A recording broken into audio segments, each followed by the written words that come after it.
Halo pemirsa Unas TV, senang sekali saya Andi Nurami Rabiul dapat kembali menjumpai Anda dalam program Unhas Daily. Dalam beberapa menit ke depan kami akan menyajikan berita-berita terpercaya hanya untuk Anda. Alsa LC Unhas menyelenggarakan program Alsaker and Legal Coaching Clinic dengan agenda simposium di Ruang Keharipin Tumpah Fakultas Hukum Universitas Hasanuddin, Rabu 22 November 2023. Dalam rangka simposium Alsaker and Legal Coaching Clinic, Alsa LC Unhas menghadirkan sejumlah pembicara dari berbagai stakeholder dalam simposiumnya yang membahas tentang tema pengelolaan sampah, solusi efektif dan efisien untuk mencapai target net zero emissions. Tema Net Zero Emission dipilih oleh Alsa National Board Indonesia untuk menjadi tema besar dalam program CLCC tahun 2023 ini. Selain itu, mereka juga mengadvokasikan tentang dampak yang dirasakan oleh masyarakat yang tinggal di sekitar TPA Pak Betengan, Kabupaten Goa. Selain isu sampah tersebut, Alsa LC Unhas juga mengangkat tema tentang perencana pelaksanaan pengelolaan sampah yang ada di Pemprov Kota Makassar, yang kemudian direalisasikan melalui 5 kegiatan, diantaranya Alsa Simposium, Alsa Talk Show di SMA Negeri 1 Goa, workshop pengelolaan limbah di Kabupaten Goa, serta di agenda puncak Alsa Legal Coaching Clinic-nya akan diadakan penyuluhan hukum tentang bagaimana agar masyarakat terpenuhi haknya untuk mendapatkan kompensasi dari dampak limbah yang dirasakannya. Kemudian akan ada forum group discussion yang menghadirkan pemerintah, masyarakat umum, LBH, serta para stakeholder di bidang lingkungan untuk mendiskusikan solusi dari permasalahan sampah tersebut. Sederhananya kami hanya memobilisasi sampah organik, kemudian dilakukan pemilahan sederhana di Urban Agrofarm untuk memilah yang organik dengan yang recycle atau yang residu waste itu. Nah, organik itu kita caca, kita haluskan, kemudian kita fermentasi dalam drum. Makanya tetap bisa kita terapkan di tengah-tengah kota, di Jalan Todopuli itu, tanpa bau, walaupun mengolah sekitar 500 kilo sampai 1 ton sampah per harinya. Setiap klasifikasi sampah ini harus punya spot akhir atau hilirisasinya.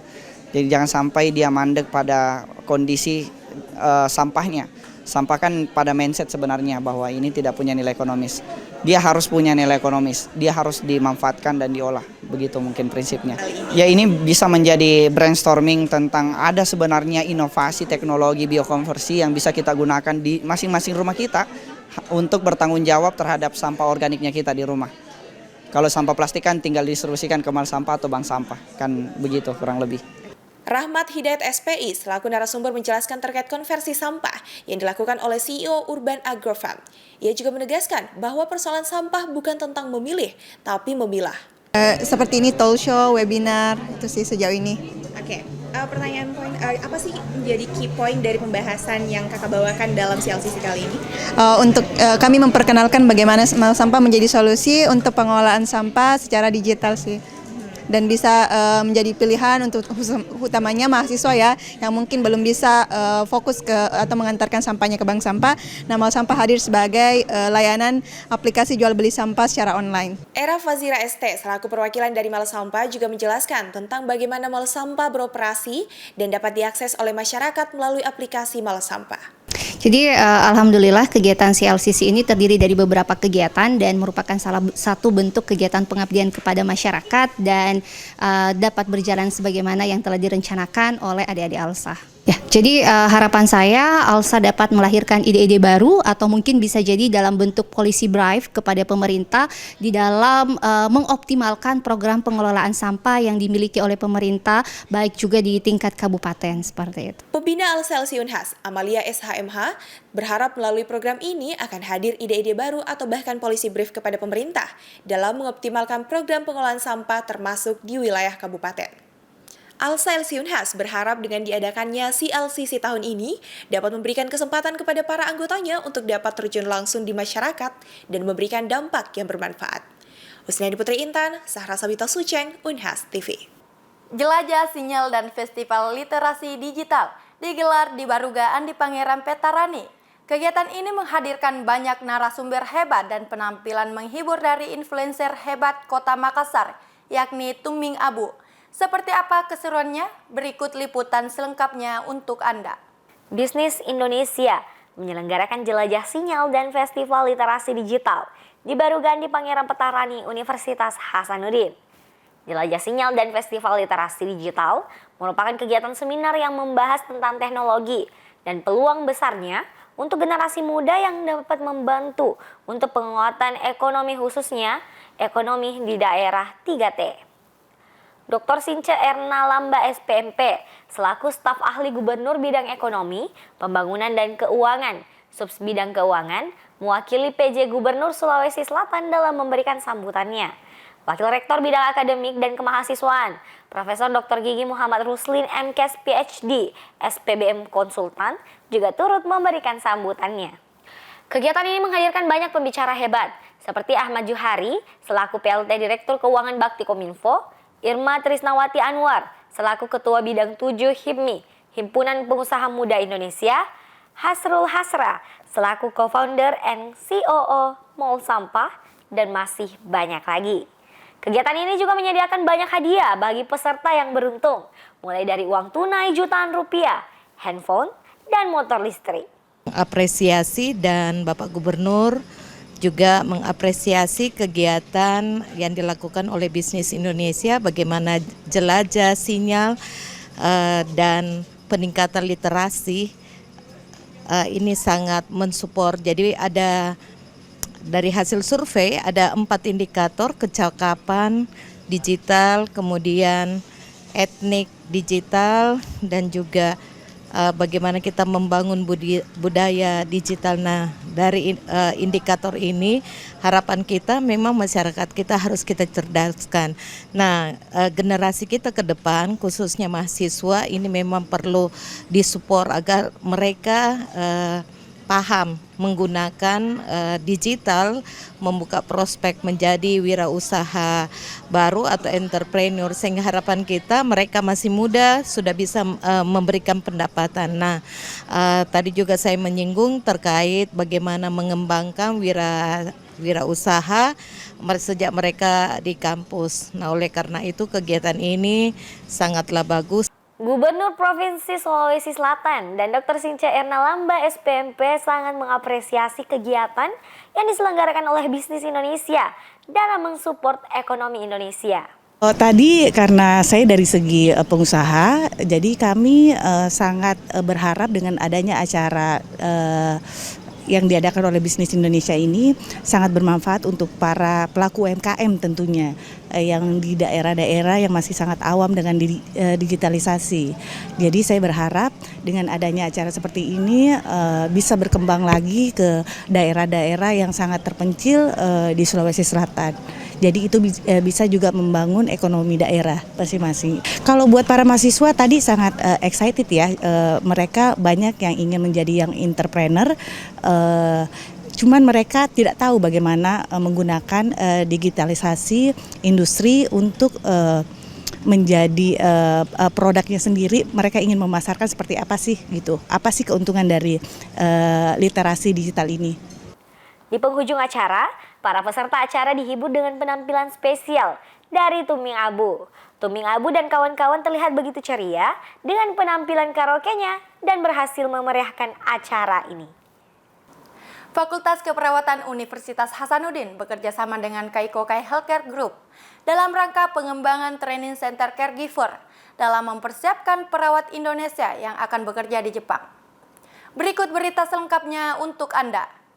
Kaikokai Healthcare Group merupakan healthcare group yang mengembangkan berbagai macam pengobatan dan penunjang pelayanan kesehatan di Jepang maupun di luar negeri, yang menyediakan fasilitas komprehensif dan menyeluruh serta terpadu dalam pengobatan dan perawatan untuk memenuhi seluruh kebutuhan medis melalui fasilitas pelayanan kesehatan yang sudah ada di Jepang, seperti emergency care, preventive medicine, dialysis medical care, rehabilitasi, dan nursing care. Kesepakatan kerjasama ini berlangsung di Kaikokai Healthcare Group Jepang. Selain Profesor Dr. Arianti Saleh SKP MSI selaku Dekan Fakultas Keperawatan, Universitas Hasanuddin turut juga dihadiri oleh Wakil Dekan Bidang Akademik dan Kemahasiswaan Fakultas Keperawatan Universitas Hasanuddin, Syarul Said SKP Nurse MKes PhD, dan Andi Masyita Irwan SKP Nurse MIN PhD selaku dosen Fakultas Keperawatan Unhas dan Kepala Kantor Urusan Internasional Universitas Hasanuddin. Bentuk kerjasama yang dilakukan ini yaitu kesepakatan di bidang pendidikan berupa dosen praktisi yang berasal dari Kaikokai Healthcare Group yang akan menjadi dosen Fakultas Keperawatan Luar Negeri dan di-SK-kan oleh Rektor Universitas Hasanuddin. Sehingga semua nama dosen praktisi yang ikut serta dalam proses pembelajaran juga akan dimasukkan ke dalam rencana pembelajaran semester atau RPS. Iya, jadi yang selama ini kami kerjasamakan dengan Unhas, khususnya di keperawatan itu, tenaga ahli dari Kaikokai, itu memang kita kirim ke Unhas untuk membagi ilmu, karena kami sebagai medical group, memang pengalaman kami di lapangan dan banyak memang hal-hal yang di tempat lain tidak dilakukan, tapi kami tetap menjadikan itu spesialisasi kami.